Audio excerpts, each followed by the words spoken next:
Goeiedag, en dit is 'n voorreg om saam met julle weer te kan kuier in die groot Brak familie. Ja, dit is juis familie wat my vir 'n ruk lank weggehaat het. Ons het die voorreg gehad om 'n nuwe klein kind daar te beleef wat gebore is in Mallorca met die naam Ayla Maria. Ayla beteken sy wat lig bring. En was 'n groot voorreg, nee, om 'n babietjie eintlik te kan vashou, 'n nuwe lewe te kan beleef. Ja, en dan was ons aan die ander kant by ons seun in Londen, wat op die oomblik chemoterapie moes kry. En tog ook weer 'n voorreg om op daai manier vir hom te kan bystaan. Dit gaan goed met hom en dit is 'n groot voorreg. Maar hier is ons nou juis ook in lydenstyd. En dit is die tyd waarin ons dink aan Christus en die manier waarop hy sy lewe moes leef. En ek gaan daarom vandag ook dan weer aansluit by eintlik 'n metafoor, 'n beeld wat hy gebruik, veral rondom die vyeboom en die kompos vir die vyeboom. Maar juis omdat ek dan gaan praat oor die natuur, sal ek graag wil begin met die woorde van Genesis 1. Genesis 1 wat ek dink wat 'n geloofsbelijdenis is. So ek wil dit eintlik so hanteer. Dit is 'n geloofsbelijdenis om te sê God het die hemel en die aarde gemaak. En dan struktureer hy dit eintlik so vir die eerste 3 dae en dan dag 4, 5 en 6 as 'n verdere uitbreiding van dag 1, 2 en 3. En dan eindig hy eintlik met 'n soort lofprysing op God. Nou ek gaan nie die hele Genesis 1 lees nie. Ek wil hierdie in spesifiek lees rondom die uitspruit van groenigheid. Dit is op dag 3, laat daar uit die aarde groenigheid voortkom. Groen plante wat saad gee, vrugtebome op die aarde, wat elkeen na sy aard vrugte dra, en waarvan die saad in sy vrug sit. En so het dit gebeur. Die aarde het groen plante laat uitspruit, wat elkeen na sy aard saad gee, en bome wat vrugte dra, met die saad daarin, elkeen na sy aard. En God het gesien dit is goed. En dan weet ons dat God het die mens gemaak as sy verteenwoordiger, vers 26, vers 27, God het die mens geskep as sy verteenwoordiger, as beeld van God het hy die mens geskep, man en vrou het hy hulle geskep. Vers 31, toe het God gekyk na alles wat hy gemaak het, en dit was baie goed. Kom ons bid saam. Here, ons wil U aanbid en aan U die lof bring. Saam met hierdie Genesis 1 loflied aan die Skepper God. U wat alles gemaak het. Die aarde en die hemele en dan die plante wat op hierdie aarde uitspruit en lewe gee en vrug gee uiteindelik. Ja, elke klein deeltjie daarvan is eintlik net 'n genade uit U hand. Lewe en vrug en voedsel en alles wat ons het en is, dank ons U daarvoor as die Skepper God. Ons aanbid U ook as Christus, die een wat nuwe lewe kom skep. Ons kom ook in ons aanbid U as die Heilige Gees, wat lewe in ons bring, en herlewing in ons bring, en nuwe lewe in ons bring, deur Christus in ons gebore te laat word, deur gawes aan ons te gee. En ons begin hierdie diens in U naam, Vader, Seun en Heilige Gees. Amen. Dit is die Here wat jou groet, genade en vrede vir jou van God ons Vader en Christus die Here. Liewe vriende, ek is bewus daarvan dat julle dominee, Dani, ook uit Lukas 13 gepreek het. En ek hoop dat ek so 'n bietjie daaruit sal voortborduur en vanuit 'n ander hoek miskien 'n lig laat val. En dan ook so 'n klein bietjie vorentoe kyk na Lukas 14 en Lukas 15 daarvandaan. Daniël het veral gepraat oor die onverwagse. En dan hoe dat hierdie onverwagse dinge wat met mens gebeur, eintlik vir jou geleentheid gee om genade te beleef. Ja, en dit is 'n besondere boodskap en ek wil nou daarbey aansluit eintlik deur te konsentreer net op hierdie metafoor, op die beeld van die vyeboom. En ons kry dit dan by Lukas 13 vers 6. Daarna het Jesus hierdie gelykenis vertel. 'n Man het 'n vyeboom gehad wat in sy wingerd geplant was. Toe hy vrugte daaraan kom soek, maar niks kry nie, sê hy vir die tuinier: "Kyk, dis nou 3 jaar dat ek aan hierdie vyeboom vrugte kom soek en ek kry niks nie. Kap hom uit." Waarom moet hy langer die grond uitput? Maar die tuinier antwoord: "Meneer, laat hom nog hierdie jaar staan. Ek sal die grond rondom hom omspit en bemes. Miskien sal hy dan volgende jaar vrugte dra. Maar so nie, kan nie hom uitkap." Die storie van die vyeboom en kompos. Nou, 'n vyeboom, ek is baie lief vir vye en ek sien sommer hier in my geestesoog die vye wat ons op die pelgrimstog van Uniondale, dan stap 'n mens deur die Kamanassie en dan kom jy by die Van Rensburg se plaas en toe die dag toe ons daar deur stap, was dit 'n Sondag. Nee, dit was 'n Maandagoggend. Die naweek se vye was in die bome. En daai Van Rensburg gesê ons kan wel pluk soveel as ons wil, maar daai is uitvoer vye. Dis vye wat so lekker is dat jy nie kan ophou eet nie. 'n Vyeboom. In hierdie geval vertel Jesus dan 'n gelykenis oor 'n vyeboom wat vrugteloos is. Wat soort van na 3 jaar, wat dan eintlik veronderstelde tyd is om te dra, nie vrugte dra nie. Wat eintlik nie die grond uitput. Maar daar's 'n klomp vrae wat ek sou wou vra aan hierdie teks en metafoor saam met jou. Vrae soos: hoekom gebruik hy die beeld van 'n vyeboom? Hoekom staan hierdie vyeboom in 'n wingerd? Waarom sou daar vrugteloosheid wees? Wat sou die vrugte wees wat Jesus sou soek, of dan die tuinier? En dan, wie is dan eintlik die eienaar? En wie is die tuinier? En die vraag is, wat hierdie metafoor of hierdie beeld van die vrugteboom en die vyeboom vir ons beteken? Hoekom vertel Jesus hierdie gelykenis dan so? En ja, ek dink die konteks en die agtergrond daarvan het Daniël eintlik baie mooi geskets, maar ons kan ook, terwyl mense in die lydenstyd is, daaraan dink dat Jesus op pad is, ook op 'n ander soort pelgrimstog. Die ene wat hom uiteindelik na Jerusalem toe sal vat. So Lukas beskryf eintlik die pad van Jesus na Jerusalem.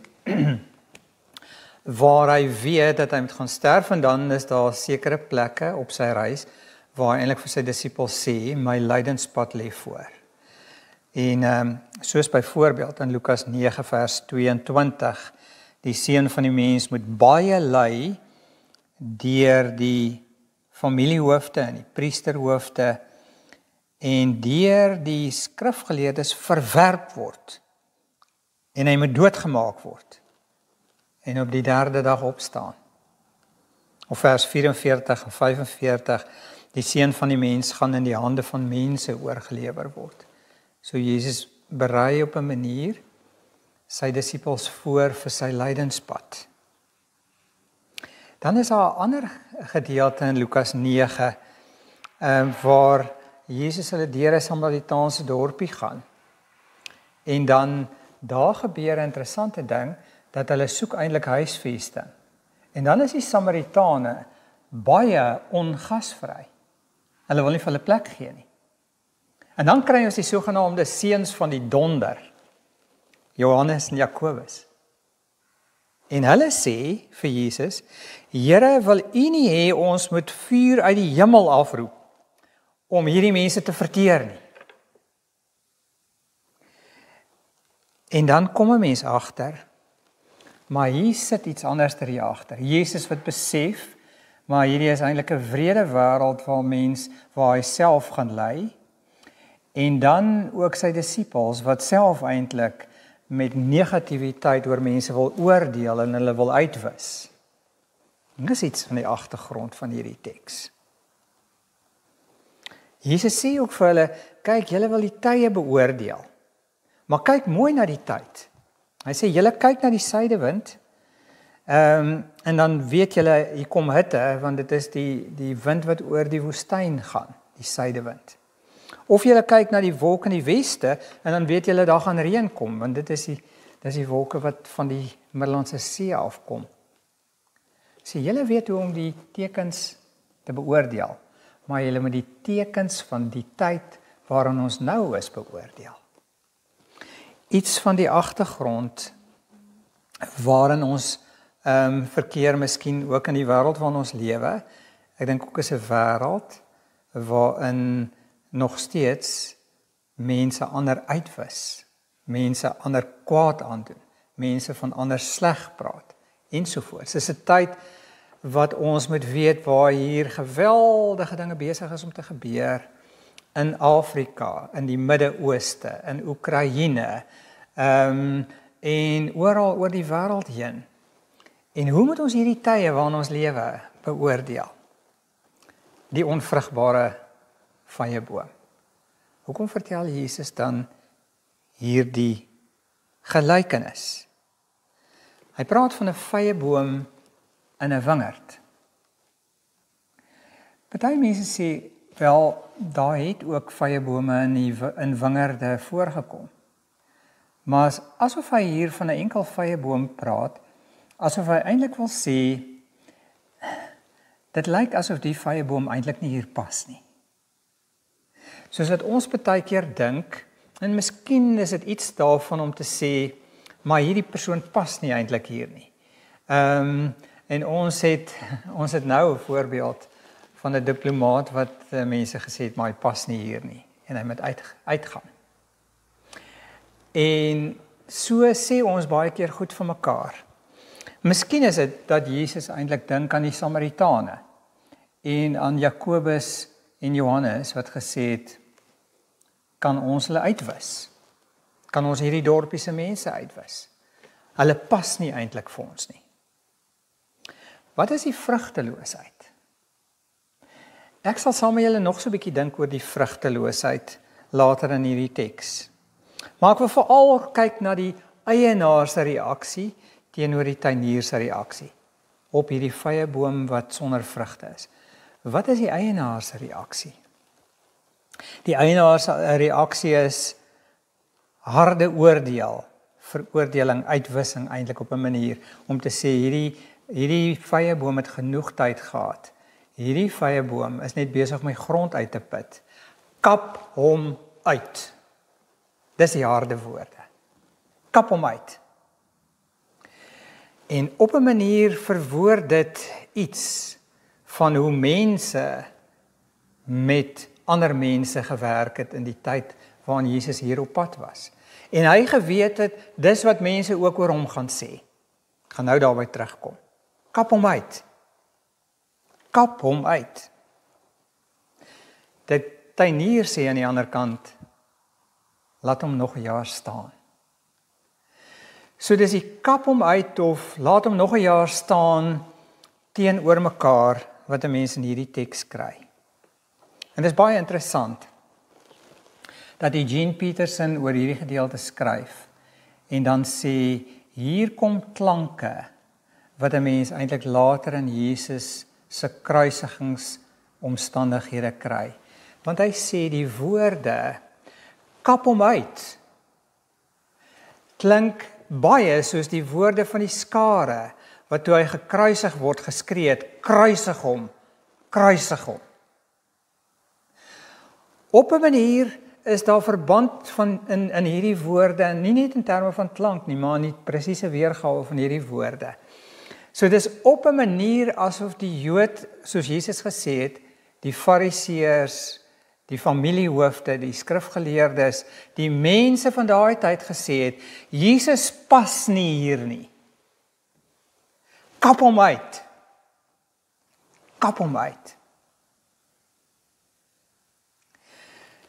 En daai ongenaakbaarheid, daai veroordeling van mense, daai vernietiging van mense, sien ons vandag nog in die wêreld waarin ons lewe. Partykeer is dit net in ons gedagtes dat ons dink hierdie mense is sleg. Hulle is net nie goed genoeg nie. En ons hulle in ons gedagtes veroordeel en ons hulle eintlik uitkap op allerlei maniere. Partykeer is dit die gesindheid van kwaad en ongenaakbaarheid wat ons het. Partykeer is dit dade, soos in hierdie wêreld van al sy oorloë, dat mense letterlik vernietig word. Maar dis eintlik hierdie pad van geweld en oordeel oor mense wat 'n mens in hierdie storie kry. En 'n mens sou eintlik kon sê, ja, daar's reg van die eienaar om dit te sê oor die vyeboom. Want daar's nie vrugte aan hierdie vyeboom. Die vrugte is moontlik dat daar goeie dade moes wees wat in pas is met wat die eienaar soek. En daar's goeie reg om te sê, kap hom uit.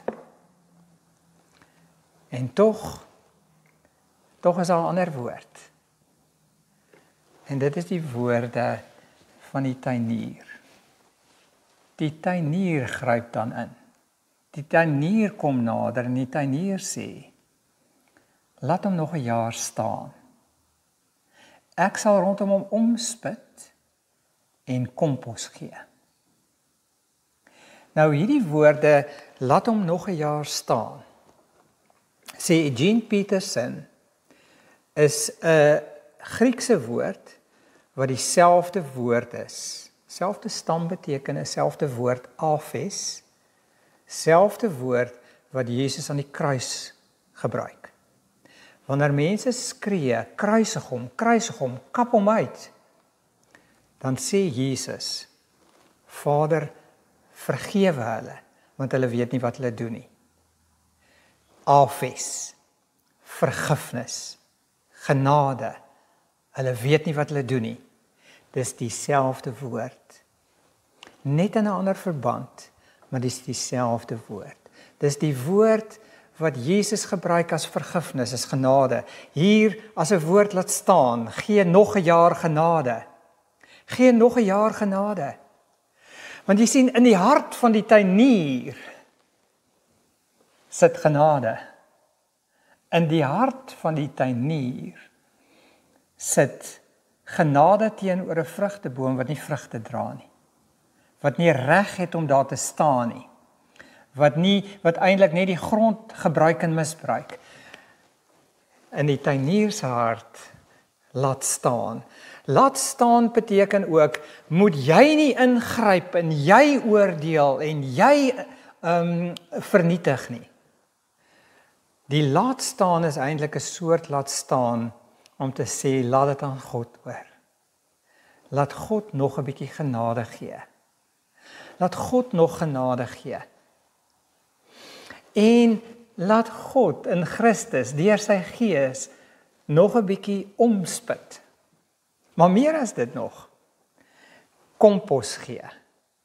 Nou, daar's verskillende vertalings wat in die Engels vertaal manure. Wat eintlik sê, dit is mis, né? Dis baie keer, kom ons sê kraalmis, wat eintlik die beste kompos is vir lande. Wat is in daai kompos? Daai kompos is eintlik mikroorganismes wat sterwend is en wat tog aan die ander kant die nodige ensieme en minerale en voedingsstowwe en energiebronne het sodat dit die opstanding van lewe bevorder. Kompos. Daarom sê Eugene Peterson, my favorite, my geliefkoeste gelykenis is die een van die kompos. Hy sê, want in hierdie kompos, wat saam met die laat gaan en gee genade en vergewe is, in hierdie kompos, sê hy, Is dit sterwe en opstandingswoorde? Is dit Christus eintlik wat die ene is wat uitgekap word, maar aan die ander kant wat die kompos kom gee van sterwensmateriaal, maar daarin sit die ensieme en die minerale en die voedingsstowwe en die energiebron, daarin sit die potensiaal van nuwe lewe, en daarom sê hy dis eintlik opstandingslewe. Sien kompos in hierdie sin wil eintlik sê, gee God 'n kans om van dit wat niks werd is nie, wat op die verkeerde plek staan, wat vrugteloos is, gee nog 'n kans. Ek sal mettertyd lewe gee. Ek sal lewe gee. Leef genade. Jy sien, so hierdie storie van die vyeboom en die kompos wil eintlik te sê hoe Jesus met mense gewerk het en hoe dat hy eintlik op 'n manier die vrugteboom was, maar tegelykertyd eintlik ook die tuinier was en tegelykertyd eintlik die kompos was. En as 'n mens kyk na die verdere verhaal wat daarna volg, dan sien 'n mens hoe dat Jesus in Lukas 14, die man wat in water gelei het, dat hy hom gesond maak. Iemand wat eintlik nie pas nie en wat niks verdien nie. Of dat hy met die gelykenis van die beskeidenheid en gasvryheid sê, nooi die mense wat nie werd is om aan die tafel te sit nie, gee hulle nog 'n kans. Die armes en krepeles en verlamdes en blindes. En dan uiteindelik in Lukas 15, dan staan daar die tollenaars, 15 vers 1, die tollenaars en sondaars het almal die gewoonte gehad om na Jesus te kom luister. Maar hierteen het die fariseërs en die skrifgeleerdes beswaar gemaak en gesê, hierdie man ontvang sondaars en eet self saam met hulle. En wat dan doen Jesus? Sondaars en hy eet saam met hulle, en dan vertel Jesus 3 gelykenisse. Die gelykenis van die verlore skaap, die een wat weggesteek is en nêrens is nie, dat hy daarin gaan soek. Die gelykenis van die 10 silwermuntstukke en die een wat wegraak, en dat hy dit gaan soek. Die gelykenis van die verlore seun, en dat hy 'n vaderlike hart het om hierdie seun te vergewe en hierdie seun nog 'n kans te gee en hierdie seun nog om te spit rondom hierdie seun en 'n nuwe lewe te gee. Sien jy hoe werk Christus met ons? Hy is, alhoewel hy as God inderdaad rede genoeg het om te sê, kap hom uit, dan doen hy dit nie, dan sê hy afes. Laat staan nog 'n jaar. Ek sal nog kompos gee. Miskien het jy nodig om dit te hoor vandag. Miskien is jy iemand wat soos 'n vrugtelose vyeboom is. Wat sê ek is dit nie werd nie. Ek het eintlik niks om te wys nie. Miskien het jy nodig dat daar oor jou gespreek word. Afes. Ek vergewe jou. Laat hom nog 'n jaar staan. Ek sal nog vir jou kans gee. Maar miskien is dit ons as disippels van Christus, navolgers van Christus, se werk om soort van ook dieselfde te doen, nie waar nie. Want miskien het Jesus juis hierdie gelykenis vertel om te sê hoe dat mense ander veroordeel en afskryf, ook sy eie disippels Jakobus en Johannes, en sê, laat daar vuur uit die hemel uitkom. En dat hy sê, maar dis nie hoe ons met mense werk nie. Ons werk nie met mense so, dat ons hulle uitkap, met ons woorde en met ons gesindheid en met ons wapens nie. Ons kap nie mense uit nie.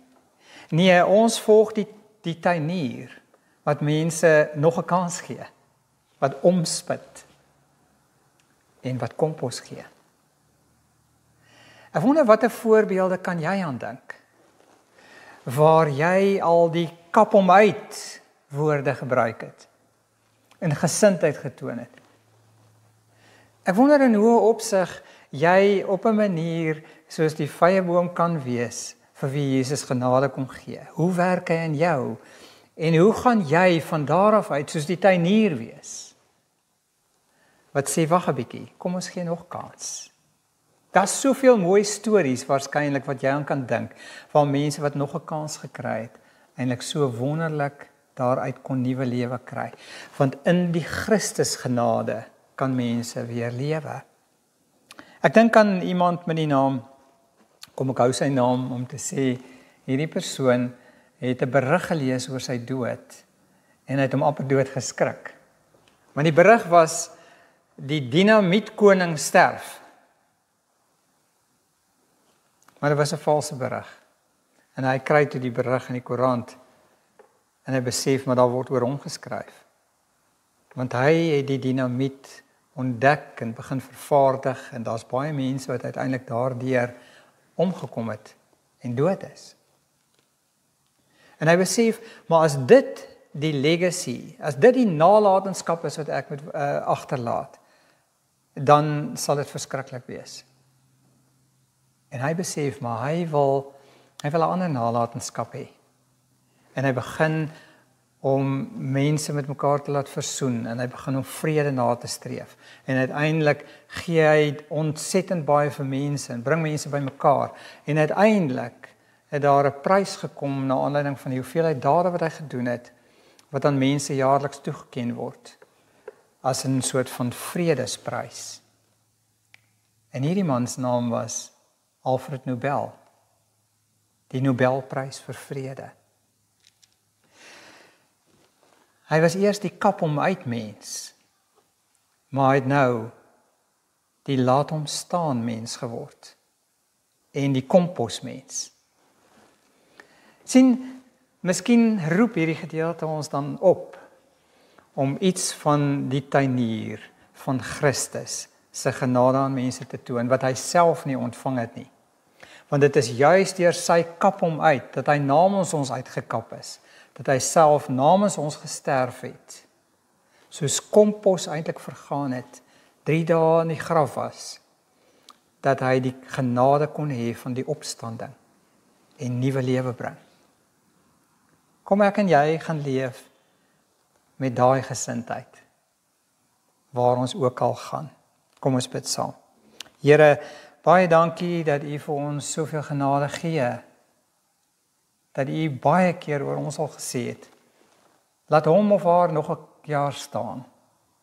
Ek sal omspit en ek sal kompos gee, en ek sal nuwe lewe bring, want in my is daar lewe. En nou kom ons en vra dat U ook vir ons sal lei en seën op hierdie pad, om U navolgers te wees. Ag Here, ek bid vir die gemeente, en ek bid vir elkeen hier wat U op 'n besondere manier nodig het. Ek bid ook vir mense wat nie deel is van die gemeente nie, en wat afvallig geword het, en wat soos 'n vyeboom is wat in 'n wingerd staan, wat eintlik nie pas nie, wat ook nie eens vrugte lewer nie. En ek kom vra dat U genade ook deur ons na sulke mense sal werk, hier in Groot Brak omgewing, Groter Mosselbaai, in Afrika en in die wêreld waarin ons lewe, dat vyebome wat nie vrugte dra nie, genade sal ontvang. En ek kom vra dit van U, omdat ons so diep afhanklik van U is. En ons kom vra dit om Christus ontvul. Amen. Liewe vriende, baie dankie dat jy ingeskakel het by hierdie diens. En mag jy inderdaad die tuinierlewe gaan leef. Die lewe waarin jy genade uitdeel en kompos inwerk en nuwe lewe bring. Mag die genade van ons Here Jesus Christus en die liefde van God en die innige teenwoordigheid van die Heilige Gees met jou wees. Amen.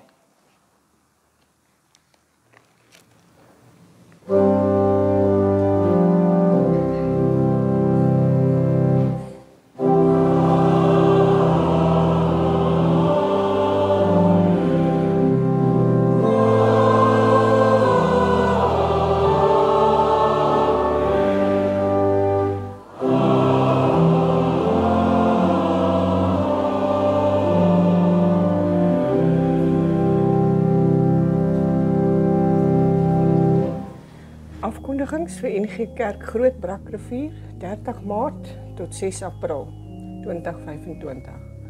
Sondag 23 Maart 2025. Die teks is uit Lukas 13 vers 6 tot 9. Die tema is die vyeboom en kompos. Dr. Gerry van Deventer is ons prediker.